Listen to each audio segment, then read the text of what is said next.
பிறந்தால் தீட்டு, இறந்தால் தீட்டு, பெண்கள் சமைந்தால் தீட்டு, இந்த மாதிரி நிறைய விஷயத்த சொல்லிக்கிட்டே போவாங்க.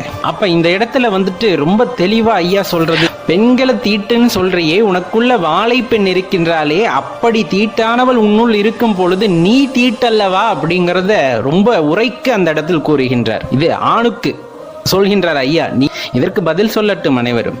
ஏன்னா யோகத்தில் இருப்பவர்களுக்கு நன்றாக தெரியும் அம்மா வாழைப்பெண்ணை பற்றி. அப்ப கட்டாயமா நம்ம தெரிந்து கொள்ள வேண்டியது, சிவ வழிபாட்டில் சிவபெருமானை வழிபடுவதில் ஆண் பெண் என்ற பேதமோ, மனிதன் மிருகம் மரம் என்ற பேதமோ எதுவும் கிடையாது. கல்லானாலும் இறைவனை நினைத்து விட்டால் அது கடவுளாகின்றது, மரமானாலும் இறைவனை வணங்கி விட்டால் அது தலவிருட்சமாக இறைவனாகவே மாறுகின்றது. அதே போலத்தான் நீங்க எறும்பு, யானை, ஈ, இந்த மாதிரி எல்லா உயிரினங்களையும் எடுத்துக்கொள்ளுங்க. எறும்பீஸ்வரர், ஈங்கோய் மலை, இன்னும் அடுக்கிக் கொண்டே போகலாம்.